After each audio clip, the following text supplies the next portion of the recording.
నామానికే మహిమ కలుగును గాక. కూడి వచ్చిన మీ అందరికీ, కర్మల ఆత్మీయ సహవాస సంఘ విశ్వాసులందరికీ మన ప్రభువును ఆయన ప్రియ కుమారుడునైన యేసుక్రీస్తు వారి శ్రేష్టమైన నామలో శుభములు మరియు అందరికీ వందనాలు. విలాప వాక్యములు 2వ అధ్యాయాన్ని మనం ధ్యానం చేసుకుంటున్నాం. విలాప వాక్యములు 2వ అధ్యాయం. ఇందులో ముఖ్యమైన అంశం ఏంటంటే, యెరూషలేము పైకి వచ్చిన దేవుని కోపము, దేవుని శిక్ష ప్రాముఖ్యంగా మనం ఇందులో చూడవచ్చు. గత దినం వరకు 15 వచనాలు మనం ధ్యానం చేసుకున్నాం. 16వ వచనాన్ని చదువుతాను. నీ శత్రువులందరూ నిన్ను చూచి నోరు తెరిచెదరు, వారు ఎగతాళి చేసి పండ్లు కొరుకుచ్చు, దాన్ని మృంగివేసి ఉన్నాము, ఇదే గదా మనము కనిపెట్టిన దినము, అది తటస్థించెను, దానిని మనము చూచి ఉన్నామని అనుకునేదారు.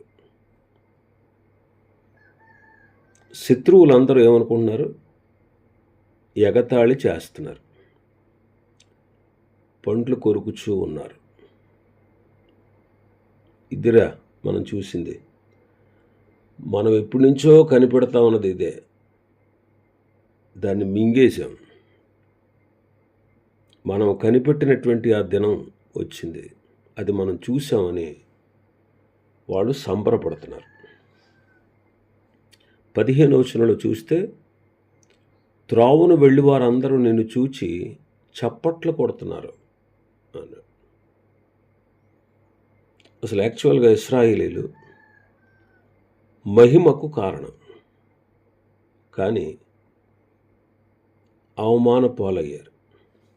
ఇర్మియా గ్రంథం 13వ అధ్యాయం 11వ వచనాన్ని మనం చదివితే, నాకు కీర్తి స్తోత్ర మహిమలు కలుగుటకై వారు నాకు జనముగా ఉండినట్లు నేను ఇశ్రాయేలు వంశస్థులందరినీ, యోధా వంశస్థులందరినీ నడికట్టు నరుని నడుముకు అంటి ఉన్న రీతిగా నన్ను అంటియుండ చేసి తిని, కానీ వారు నా మాటలు వినకపోయి ఉన్నారని యెహోవా సెలవిచ్చుచున్నాడు.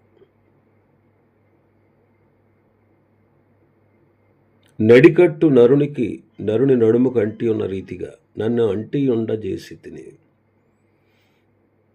కానీ వారు నా మాట వినలేదు. అసలు ఎందుకు ఏర్పాటు చేసుకున్నాడు ఇశ్రాయేలీని, యోధా వారిని? నాకు కీర్తి కలగాలని, నాకు స్తోత్రములు కలగాలని, మహిమ కలగాలని, వారు నాకు జనముగా ఉండాలని నేను ఇశ్రాయేలు వంశస్థులందరినీ, యోధా వంశస్థులందరినీ నేను ఏర్పాటు చేసుకున్నాను. కానీ మహిమకు కారణంగా ఉండాల్సిన, దేవునికి కీర్తి కలగజేయవలసిన వారు, దేవుణ్ణి స్తుతించవలసిన వారు, దేవునికి మహిమ కలగజేయవలసిన వారు అవమానం పాలయ్యారు.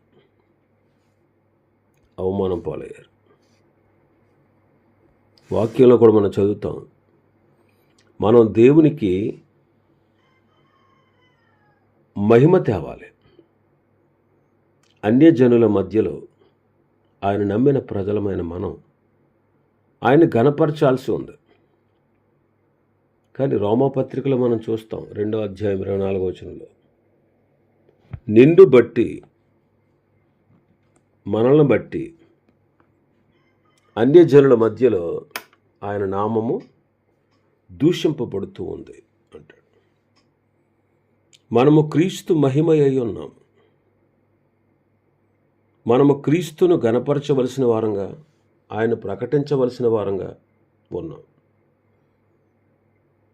కానీ ఆయన నామానికి అవమానకరంగా మన జీవితాలు ఉంటూ ఉన్నాయి. ఇది చాలా విచారం. హెబ్రీ క్రైస్తవులు, అంటే యూదులలో నుండి క్రీస్తును అంగీకరించిన వారు, హెబ్రీ క్రైస్తవులు వెనకడుగు వేశారు. హెబ్రీ పత్రిక 6వ అధ్యాయం 6వ వచనం చదివితే, హెబ్రీయుల్లో ఉన్నటువంటి క్రైస్తవులు మొదటిగా క్రీస్తునందు విశ్వాసం ఉంచుట ద్వారా రక్షణ పొందినవారు. కానీ వారికి కలిగినటువంటి శ్రమలు, వారికి కలిగిన బాధలు చూసి, అరే మనం మన ఆచారాలన్నీ వదిలేసాం, బలులు వదిలేసాం, నైవేద్యాలు వదిలేసాం, మనకున్నటువంటి ఆచారాదులు వదిలేసి విశ్వాసము ద్వారా క్రీస్తును అంగీకరించి మనం కొనసాగుతున్నాం. అందుకే మనం మందిరాన్ని నిర్లక్ష్య పెట్టాం, బలులను నిర్లక్ష్య పెట్టాం, సున్నతిని నిర్లక్ష్య పెట్టాం, ధర్మశాస్త్రాన్ని నిర్లక్ష్య పెట్టాం. కనుకనే మనకి ఈ శ్రమలు సంభవించాయని వాళ్ళు క్రీస్తునందలి విశ్వాసం నుంచి మరలా వెనక్కి వెళ్ళిపోయి ఆచారాలు ప్రారంభించారు. వారికి ఈ హెబ్రీ పత్రిక రాశాడు భక్తుడు. అలా వెనుకడుగు వేసిన వారికి హెబ్రీ పత్రిక రాశాడు. అందుకే 6వ అధ్యాయం 6వ వచనంలో చూస్తే, మీరు దేవుని దివ్య వాక్యాన్ని, రాబో యుగ సంబంధమైన శక్తుల ప్రభావాన్ని అనుభవించారు, రుచి చూచారు. అలా రుచి చూచిన తర్వాత తప్పిపోయిన వారు తమ విషయంలో దేవుని కుమారుని మరలా సెలువు వేస్తూ బాహాటముగా ఆయన అవమానపరుస్తున్నారు. కాబట్టి మారు మనసు పొందినట్లు అలాంటి వారిని మరలా నూతనపరచడం అసాధ్యం అంటాడు. ఈనాడు మనం కూడా క్రీస్తులో నుండి మనం దారి తప్పితే క్రీస్తును అవమానపరుస్తున్నట్టు. కాబట్టి మన విశ్వాసం సరైనదా కాదా అనే విషయాన్ని మనం పరీక్షించుకోవాలి. శత్రువు ఇశ్రాయేలును శ్రమపరిచే దినము కొరకు వేచి ఉండగా, శత్రువు అంటున్నాడు, అదిరా అసలు ఈ దినం కోసం మనం ఎదురు చూసాం, ఈ దేశం ఇలా నాశనం అయిపోవాలని, ఈ దేశం ఇలా పాడైపోవాలని ఈ దినం కోసమే కదా మనం కనిపెట్టాం, అది రానే వచ్చింది, మన కనులారా చూసాము అంటున్నాడు. మన విరోధి అయిన సాతాను కూడా, అపవాది కూడా వెయిట్ చేస్తాడు. మనలను శోధించు సమయం కొరకు వాడు కనిపెడతాడు. అందుకే పేతురు గారు ఏమన్నాడు, మీ విరోధి అయిన అపవాది గర్జించు సింహం వల్ల ఎవరిని మృంగుదునా అని వెదకుచు తిరుగులాడుచున్నాడు. అందుకే ఎఫెసీ పత్రిక 4:27లో మనం చదువుతాం, అపవాదికి చోటు ఇయ్యకుడి అని మనం చదువుతాం. దుష్టుడైన సాతాను కనిపెడతాడు. సంఘంలో ఉన్న పెద్దల కొరకు కనిపెడతాడు. అందుకే పేతురు మొదటి పత్రిక 5వ అధ్యాయం 8వ వచనం చదివితే, నిబ్బరమైన బుద్ధి గలవారై మెలకుగా ఉండడు, మీ విరోధి అయిన అపవాది గర్జించు సింహం వల్ల ఎవరిని మృంగుదునా అని వెదకుచు తిరుగుచున్నాడు. ఇంకా వాడు యవనస్తుల కొరకు కనిపెడతాడు.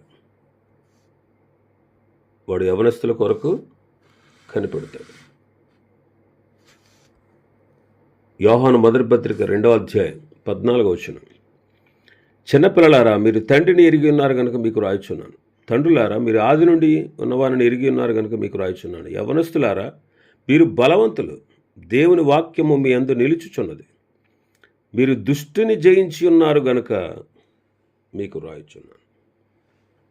యవనస్తుల్ని పడగొట్టడానికి వాడు చూస్తాడు. అలాగే క్షమాపణ హృదయం కలిగిన వారి కొరకు కనిపెడతా ఉంటాడు. వాడు సమాధాన పడకుండా అసమాధానంతో నింపుతూ ఉంటాడు. సమర్పణ కలిగిన వారి కొరకు కనిపెడతాడు. చూడండి, అననీయ సప్ఫీరాలు వారు కూడా సమర్పణ కలిగిన జీవితాలు కలిగి ఉన్నారు. వారు తమకు కలిగినదంతా ఇచ్చేద్దాం అనుకున్నారు. కానీ అపవాది వారిలో ప్రవేశించి వారు మోసయుక్తంగా వేషధారులుగా ఉండేటట్లుగా వారిని మార్చివేశాడు. కాబట్టి క్రైస్తవులు అందరి కొరకు వాడు కనిపెడుతున్నాడు. కనుక వాడి విషయమై మనం జాగ్రత్త వహించాలి. అందుకే యాకోబు పత్రికలో అంటాడు 4వ అధ్యాయం 7వ వచనం చదివితే, కాబట్టి దేవునికి లోబడి ఉండండి, అపవాదిని ఎదిరించండి, అప్పుడు వాడు మీ యొద్ద నుండి పారిపోతాడు అంటాడు. ఇంకా మన భాగంలోకి వస్తే 17వ వచనం, యెహోవా తాను యోచించిన కార్యము ముగించి ఉన్నాడు, పూర్వ దినములలో తాను విధించినది ఆయన నెరవేర్చి ఉన్నాడు, శేషము లేకుండా నిన్ను పాడు చేసి ఉన్నాడు, నిన్ను బట్టి శత్రువులు సంతోషించినట్లు చేసి ఉన్నాడు, నీ పగవారి శృంగమును హెచ్చించి ఉన్నాడు. ఇశ్రాయేలులను శ్రమపరిచినది దుష్టుడు కాదు, ఇశ్రాయేలులను శ్రమపరిచినది శత్రువు కాదు, దేవుడే. అందుకే ఈ వచనంలో ఏమంటున్నాడు, తాను యోచించిన కార్యము ముగించాడు, పూర్వ దినములలో తాను విధించినది ఆయన నెరవేర్చాడు, శేషము లేకుండా నిన్ను పాడు చేశాడు, నిన్ను బట్టి శత్రువులు సంతోషించినట్లు ఆయన చేశాడు, నీ పగవారి శృంగాన్ని హెచ్చించి ఉన్నాడు అంటాడు. దేవుడే చేశాడు అంటాడు. ఎందుకని? దేవుడు తాను యోచించినది ముగించాడు, తాను విధించినది నెరవేర్చాడు. ఏం విధించాడు? అబ్బాయిలు, మీరు కనాను దేశానికి వెళుతున్నారు, పాలు తేనెలు ప్రవహించే దేశం, అక్కడ సమృద్ధి ఉంటుంది. ఆ సమృద్ధిని మీరు అనుభవించిన తర్వాత మీ హృదయాలు మదించి, ఒకవేళ మీ హృదయాలు మదించి, నా బాహుబలము చేత, నా శక్తి చేత, నా బలము చేత నేను ఈ దేశాన్ని స్వతంత్రించుకున్నాను అని నువ్వు అతిశయపడతావు.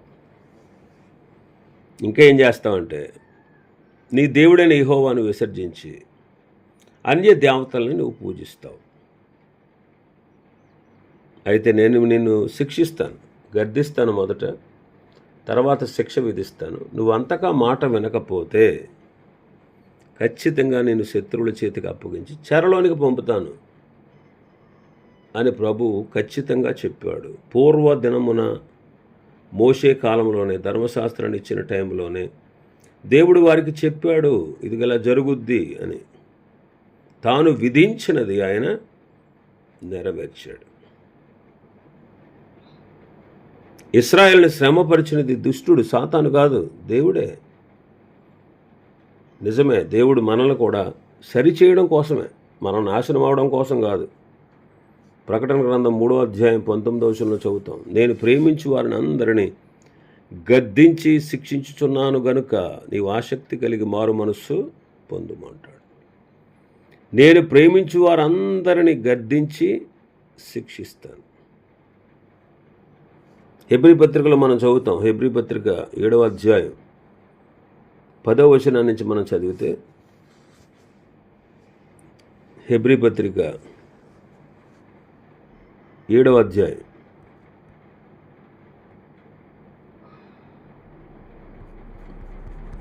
12వ అధ్యాయం 7వ వచనం, శిక్షాఫలం పొందుటకై మీరు సహించుచున్నారు, దేవుడు కుమారులుగా మిమ్మల్ని చూచుచున్నాడు.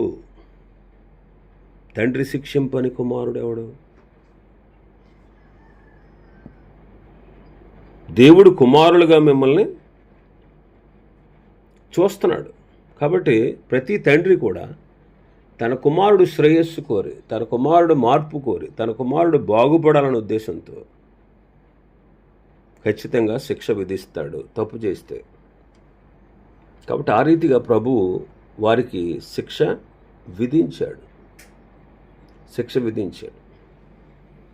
అందుకే మలాకీ గ్రంథంలో అంటాడు, ఆయన వచ్చు దినము ఎవడు సహింపగలడు, ఆయన అగుపడగా ఎవడు ఓర్వగలడు, ఆయన కంసాల అగ్ని వంటివాడు, చాకలి వాని సబ్బు వంటివాడు, వెండిని శోధించి నిర్మలము చేయునట్లు కూర్చున్నాడు.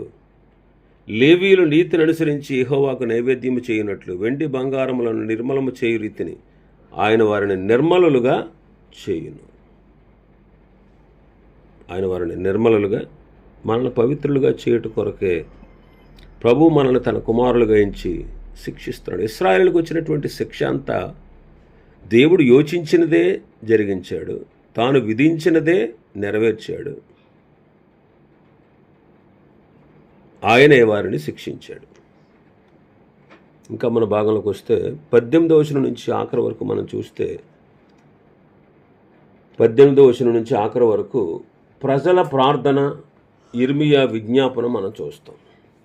18వ వచనం, జనులు హృదయపూర్వకంగా యెహోవాకు మొరపెట్టుదురు. ఈ సియోను కుమారి ప్రాకారమా, నదీ ప్రవాహం వల్ల దివారాత్రము కన్నీరు పారనేము, విరామము కలుగునీకము, నీ కంటి పాపను విశ్రమింపనీకు. నీవు లేచి రేయి మొదటి జామును మొరపెట్టుము, నీళ్లు కుమ్మరించినట్లు ప్రభు సన్నిధిని నీ హృదయమును కుమ్మరించుము. నీ పసిపిల్లల ప్రాణముల కొరకు నీ చేతులను ఆయన తట్టు ఎత్తుము. ప్రతి వీధి మగను ఆకలిగొనని వారు మూర్ఛిల్లుచున్నారు. ఇశ్రాయేలు పరితపించుట మనం చూస్తున్నాం. ఇశ్రాయేలీలు పరితపించడం. మరి మనం కూడా మనలో ఒకవేళ ఏదైనా లోపమో పాపమో ఉన్న ఎడల మనం కూడా దేవుని సన్నిధిలో మొరపెట్టాలి. మీ పాపములు మీరు ఒప్పుకున్న ఎడల ఆయన నమ్మదగిన వాడు, నీతిమంతుడు గనుక ఆయన మనల్ని క్షమిస్తాడు అంటాడు యోహాను భక్తుడు, శిష్యుడైన యోహాను తన మొదటి పత్రికలో. మనలో లోపం ఉన్నట్లయితే ఖచ్చితంగా మనం ప్రభు సన్నిధిలో పశ్చాత్తాపడాలి. అందుకే రేయి మొదటి జామును మొర్రపెట్టు అంటాడు. అంటే సమయాన్ని సద్వినియోగం చేసుకో అని అర్థం. ఇక్కడ సమయాన్ని సద్వినియోగం చేసుకో, హృదయాన్ని కుమ్మరించాలి.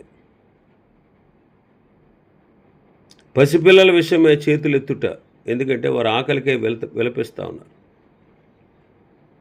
ఈ దినాల్లో కూడా సంఘములో వాక్యముతో మనం పోషించాలి, వాక్యాహారం పెట్టాలి. రక్షణ పొందిన వారికి, కొత్తగా రక్షణ పొందిన వారికి, చిన్నపిల్లలకు సరి అయినటువంటి వాక్యాన్ని మనం అందించాలి. సరి అయిన వాక్యాన్ని మనం అందించాలి. కొరింథీ పత్రికలో పౌలు గారు రాస్తూ అంటారు, మీరు ఆత్మ సంబంధమైన మనుషులతో మాట్లాడినట్టు నేను మీతో మాట్లాడలేకపోతున్నాను. మీరు ఇంకా శరీర సంబంధులైన మనుషులేని, క్రీస్తునందు పసిబిడ్డలేని మీతో మాట్లాడుతూ వస్తున్నాను అంటాడు. అంటే కొరింథీ సంఘం ఇంకా ఎదగలేదు, అందువల్ల వారిని పాలతోనే పెంచాడు. బలమైన ఆహారం ఇంకా వారికి పెట్టడానికి వారు ఎదగలేదు అంటాడు. శరీర సంబంధులైన మనుష్యులు అని వాళ్ళ గురించి చెప్తున్నాడు. ఇంకా మన భాగంలోకి వస్తే 20వ వచనం,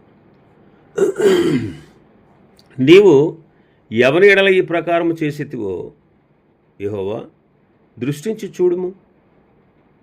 తమ గర్భఫలమును తాము ఎత్తుకుని ఆడించిన పసిపిల్లలను స్త్రీలు భక్షించుట తగునా?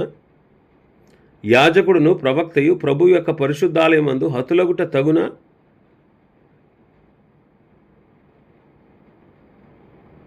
ఇక్కడ భక్తుడు దేవునికి మొరపడుతున్నాడు. అయ్యా, నీవు ఎవరికి ఎలా చేసావయ్యా? ఒక్కసారి చూడయ్యా, నీ ప్రజలైన వారి పరిస్థితి చూడు. వారు తమ గర్భఫలాన్ని తాము ఎత్తుకుని ఆడించిన తమ పిల్లల్ని స్త్రీలు భక్షిస్తున్నారయ్యా. యాజకుడు ప్రవక్త ప్రభు యొక్క పరిశుద్ధాలయమందు హతులయ్యారు. యవ్వనుడు వృద్ధుడు వీధుల్లో నేలన పడి ఉన్నారు. కన్యకలు యవ్వనులు ఖడ్గము చేత కూలిపోయారు. నీ ఉగ్రత దినమున నీవు వారిని హతము చేశావు, దయతలచక వారిని వధించావు అని భక్తుడు ప్రభువుని వేడుకుంటున్నాడు. స్త్రీలు తమ పిల్లలను తినడం, భక్షించడం ఎంత విచారం. పౌలు గారు అంటాడు, కన్న తండ్రిలాగా, కన్న తల్లి వలె వారి ఎదుట ప్రవర్తించడం మనం చూస్తాం. స్తన్యమిచ్చు తల్లి తన బిడ్డలను గారవించినట్లుగా మేము ఎడల ప్రవర్తించామంటాడు పౌలు గారు.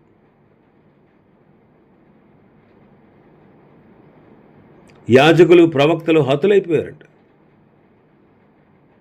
అంటే సంఘములో, నేటి సంఘాల్లో కూడా సేవకులు బోధకులు మరణించిన వారి వలె ఉన్నారు.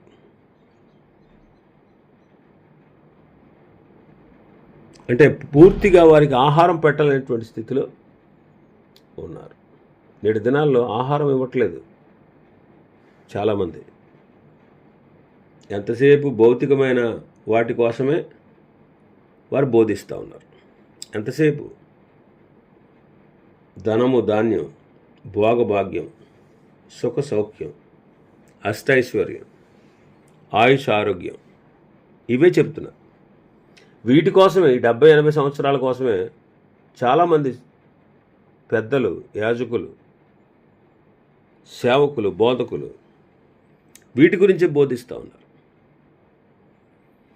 భౌతికమైన అవసరాలు, అక్కరలు తీర్చేవాడు దేవుడే అన్నట్టుగా వారు ప్రవర్తిస్తూ ఉన్నారు. ఇంకా 21వ వచనంలో, మన 22వ వచనంలో, 21-22 వచనం చూస్తే యవ్వనులు, వృద్ధులు, కన్యకలు హతులైపోతూ ఉన్నారు.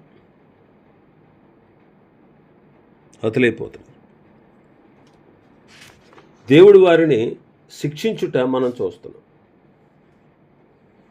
కాబట్టి ప్రభు కూడా మనల్ని కొన్నిసార్లు శిక్షిస్తాడు. 22వ వచనం చదివితే, ఉత్సవ దినమున జనులు వచ్చినట్లుగా నలుదిశల నుండి నీవు నా మీదకి భయోత్పాతములను రప్పించితివి. యెహోవా ఉగ్రత దినమున ఎవ్వడను తప్పించుకొనలేకపోయాను, శేషమేమీ నిలవకపోయాను. నేను చేతులతో ఆడించి సాకిన వారిని శత్రువులు హరించి వేసి ఉన్నారు. యిర్మీయా శ్రమల్లో, వారి శ్రమల్లో పాలువాడవుతున్నాడు. వారి శ్రమల్లో నేను చేతులతో ఆడించి సాకిన వారిని శత్రువులు హరించారు అంటున్నాడు. ఏదైనా పండగ జరిగితే జనులు చూడండి, ఆయా ప్రాంతాల నుంచి ఎలాగా గుంపులుగా వస్తారో, 4 దిక్కుల నుండి కూడా నీవు నా మీదకి భయోత్పాతాలు రప్పించావయ్యా అంటున్నాడు. ఆయన ఉగ్రత దినమందు ఎవ్వడు కూడా తప్పించుకోకుండా పోయాడు. యిర్మీయా వారి శ్రమల్లో పాలివాడుగా కనబడుతున్నాడు. మనం కూడా ఇతరుల శ్రమల్లో పాలివారుగా ఉండాలి. రోమాపత్రికలో అంటాడు, రోమాపత్రిక 15వ అధ్యాయం 1వ వచనం చదివితే, బలవంతులైన మనము మనలను మనమే సంతోషపరుచుకొనక బలహీనుల దౌర్బల్యములను భరించుటకు బద్ధులమై ఉన్నాము అంటాడు.